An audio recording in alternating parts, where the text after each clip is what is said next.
Hi friends, welcome to Mamata's kitchen.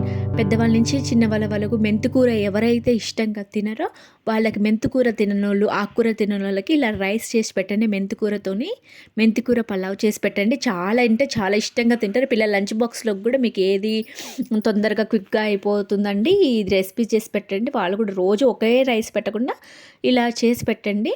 ఆకుకూరలు కూడా తిన్నట్టు ఉంటుంది. వాళ్ళ హెల్త్‌కి కూడా చాలా మంచిది. దానికి కావాల్సింది మనం మిక్సీ పట్టుకోవడానికి ఏం కావాలో ముందల అవి చూపిస్తానండి. ఒక హాఫ్ చెక్క కొబ్బరి ముక్కలు, అల్లం, వెల్లుల్లి, మీకు స్పైసీనెస్ తగ్గట్టు పచ్చిమిర్చి, కొత్తిమీర, గుప్పెడు కొత్తిమీర తీసుకోండి. ఇవి మనం మిక్సీ పట్టుకోవాల్సినయండి. ఈ ప్లేట్‌లో చూపించినవి.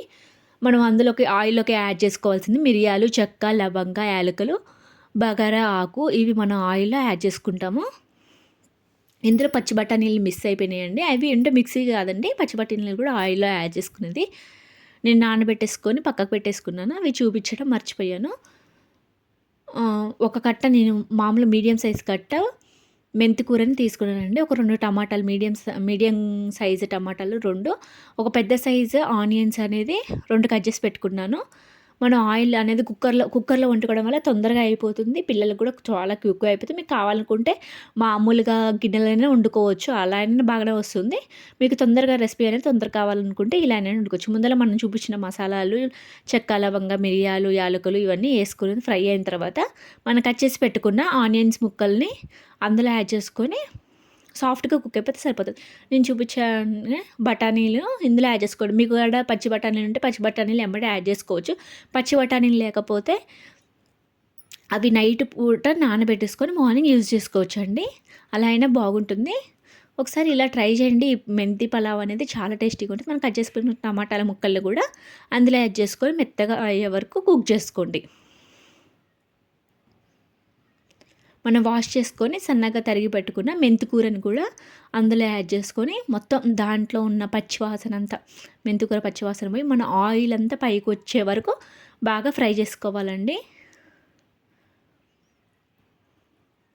అందులో మీకు టేస్ట్‌కి సరిపడా సాల్ట్ అనేది యాడ్ చేసుకోండి.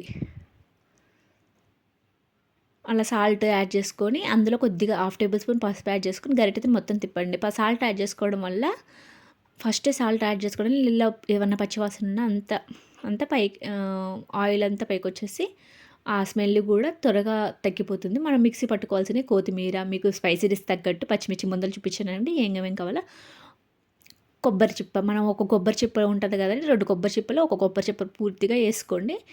మీకు వగరు అలాంటిది ఏముండదండి. చాలా అంటే చాలా టేస్టీగా ఉంటుంది. అల్లం, వెల్లుల్లి కూడా యాడ్ చేసుకొని మొత్తం మెత్తగా అంటే మరీ మెత్తగా పేస్ట్ కావద్దండి. కొంచెం లైట్‌గా లైట్‌గా బరకున్నా పర్లేదు కానీ మెత్తగా అయ్యే వరకు చూసుకోండి. మీకు కావాలంటే అలానే వేసుకుంటామంటే అలా వేసుకోవచ్చు, కానీ బాగుండదు. మీరు ఖచ్చితంగా మిక్సీ పట్టుకొని వేసుకుంటేనే టేస్ట్ అనేది చాలా బాగుంటుంది. చూసారు కానీ ఆయిల్ అంతా ఇలా పైకొచ్చిందో అంత ఆకంతా కూడా ఫ్రై అయిపోయింది. అలా ఫ్రై అయిపోయిన తర్వాత మనం రుబ్బి పెట్టుకున్న మసాలా ఉంటుంది కదండీ. ఇప్పుడు మనం మిక్సీ చేసుకున్నాం కదండీ, కొత్తిమీర, చెక్క, లవంగాలు వేసుకోవాలి. అది కొబ్బరి ఇవన్నీ మిక్సీ పెట్టుకున్నాం కండి. ఇలా ఉంటే సరిపోతుందండి. మిక్సీ పట్టుకున్నది కూడా అందులో యాడ్ చేసుకొని మొత్తం అంతా పచ్చివాసన పోయే వరకు కొత్తిమీర, కొబ్బరి ఇవంతా ఇది కూడా వేసుకొని మొత్తం ఒకసారి కలబెట్టేసుకొని ఆయిల్ అంతా పైకొచ్చే వరకు కుక్ చేసుకోండి. టేస్ట్ అనేది చాలా బాగుంటుందండి. పిల్లలు కూడా చాలా ఇష్టంగా తింటారు. ఒక్కసారి చేసి పెట్టండి. మీకు ఎలా వచ్చిందో కూడా తప్పకుండా కామెంట్ చేయండి. కుక్కర్లో కాకపోయినా అన్నంలోనైనా చేసుకోవచ్చండి. చాలా అంటే చాలా టేస్టీగా ఉంటుంది. మీకు అసలు వగరు అనేది ఏమీ ఉండదు. బాగుంటుంది. చేదు అనేది ఏది ఉండదు. బాగుంటుంది. చూసారు కానీ ఇలా ఆయిల్ అంతా పైకొచ్చే వరకు కుక్ చేసుకోవాలి. నేను ఈ ఒక గ్లాస్తోని బియ్యాన్ని తీసుకున్నానండి. దాంతోని 2 గ్లాసులు వాటర్ అనేది యాడ్ చేస్తున్నాను. ఎప్పుడైనా సరే మామూలుగా బాస్మతి బియ్యం గనక మీరు బాస్మతి బియ్యం తీసుకుంటే 1.5 గ్లాస్, ఒక గ్లాస్ బియ్యం పోస్తే 1.5